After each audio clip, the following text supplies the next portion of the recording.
es una movilidad fisiológica, porque responde a la pérdida de soporte. ¿Ok? No, tengo un diente con el soporte celular completo, ¿ya? Pero vino, ¿cómo se llama? La Javiera, y le hizo un sellante de 3 milímetros de altura. Entonces, el paciente que va a hacer va a morder sobre el sellante y va a generar un trauma cruzal y ese diente va a llegar con molestia y con movilidad. ¿Ya? Ahí estamos con una respuesta, ¿cachai? A la fuerza. Pero en el caso de los dientes que tienen pérdida de soporte, lo que vamos a tener movilidad es porque tienen menos peso. Entonces, no asustarse. La movilidad aumentada fisiológica en dientes con pérdida de soporte y su impacto en el tratamiento. ¿Qué hace? Disminuye el tratamiento. Es decir, si yo trato a un paciente que tiene movilidad, puedo lograr que disminuya esa movilidad. ¿De qué va a depender? De la cantidad de soporte, de la fuerza, de la oclusión, pero normalmente un paciente, por ejemplo, que está con movilidad, que está con inflamación, que está con claro signo, ustedes lo tratan y los dientes dicen, oh, se me fumaron. Lo terrible es que cuando ustedes atienden a un paciente y lo atienden y le sacan el sarro, lo que va a pasar a las 3 o 4 días, los dientes se sueltan. Y los pacientes llegan y dicen, pero me sueltan los dientes, póngame lo que me sacó. ¿No? Porque los pacientes dicen, póngame lo que me sacó, porque ahora se me muere. ¿No? Entonces hay que explicar bien ahí al paciente cuál es el curso de la movilidad. Ahora, ferilización provisional no afecta a la movilidad final. Es decir, que yo ferilice un diente, ¿ya? No hace que la movilidad aumente o disminuya desde el punto de vista del diente. Es falsa. Es una imagen falsa. ¿Ya? Es como el curadito que está abrazado del amigo al lado, que se ve entero, se sonríe, se va al amigo y se va a caer. ¿Ya?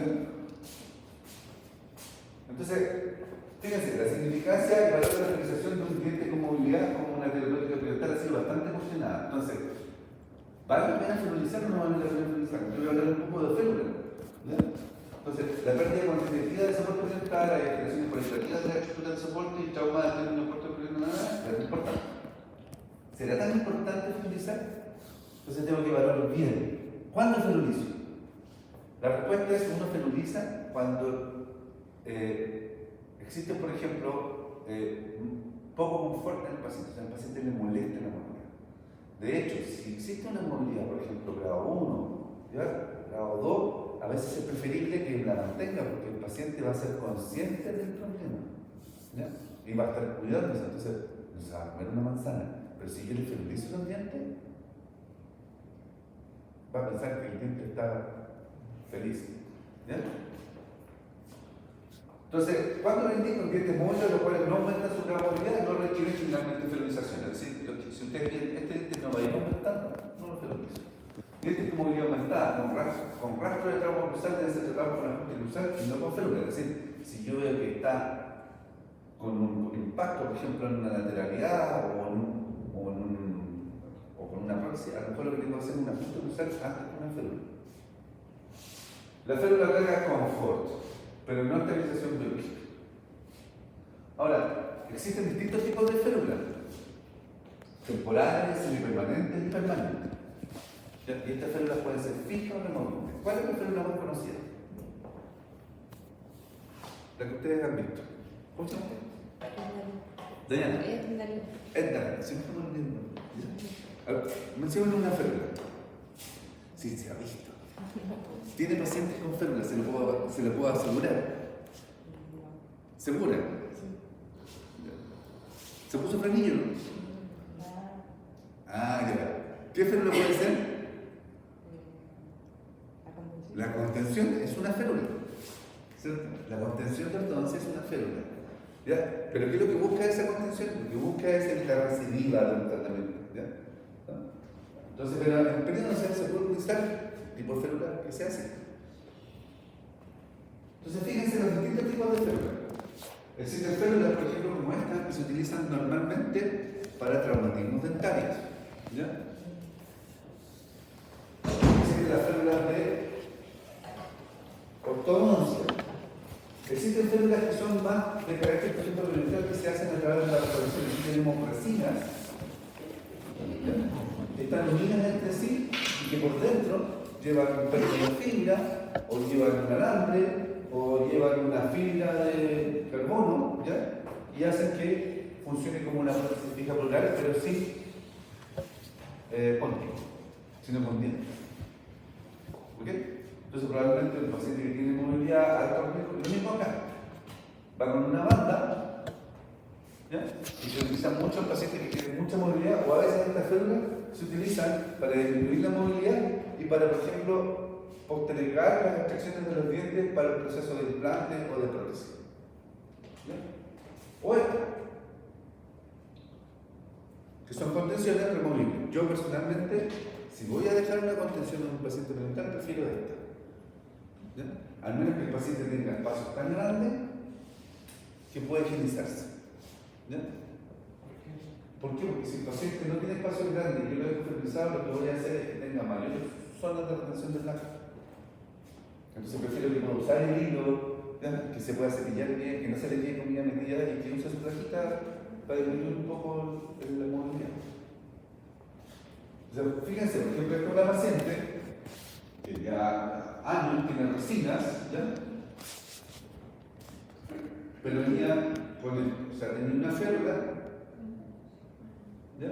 Y esta paciente tenía problemas periodontales y más encima tenía dientes muy cortos, raíces muy cortitas. O sea, su soporte periodontal ya estaba en estado avanzado, tenía más de 2/3 de pérdida ósea, ¿ya? Porque tenía enanismo radicular en chico.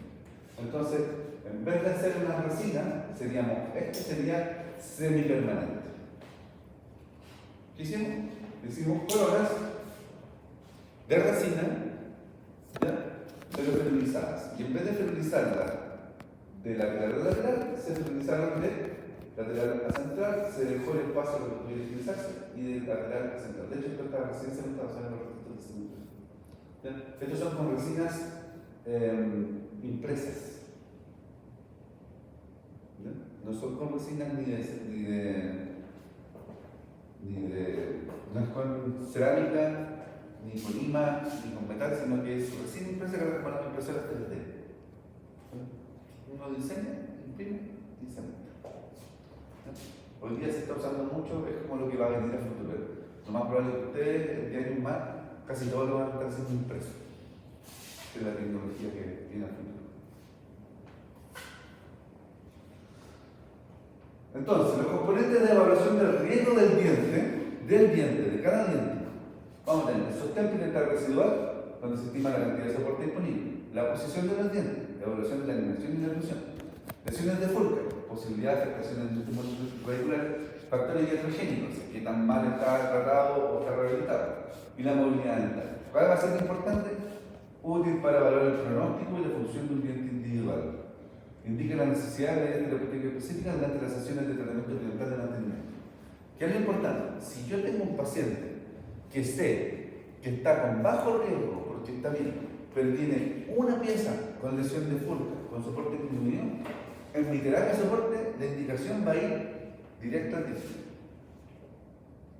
Le hago la mantención normal, lo que se le tiene que hacer, pero yo dejo los registros. Por ejemplo, yo tengo un paciente impecable, pero que tiene saco, por ejemplo, en la 1.7, en la 1.6, en la 1.5. Yo voy, a hacer el picantograma completo muchas veces, voy, como ya lo tengo establecido en la ficha, voy y lo hago. Tengo una paciente que me pide ayer en un supermercado, lleva 15 años conmigo y ella tiene un problema específico entre la 1.7 y la 1.6. Y ella se riga con jeringa y todo, y ella sabe, porque ella sabe su tiempo, sabe cómo es. Entonces, eso es importante.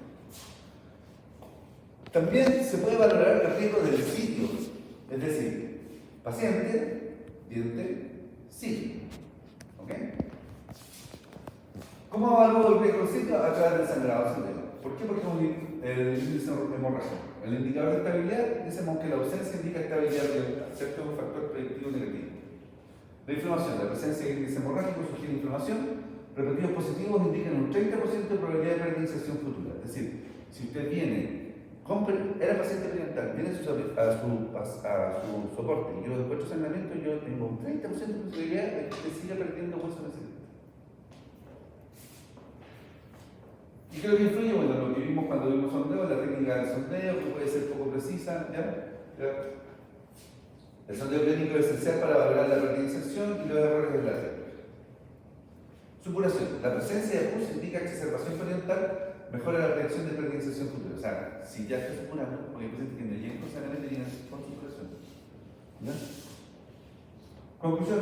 La evaluación del riesgo incluye sangrado al sondejo, profundidad del sondeo, periodización y supuración. Es esencial para evaluar la actividad de la enfermedad y determinar la estabilidad periodontal, ayudando en la identificación de sitios e instrumental durante el tratamiento periodontal de mantenimiento.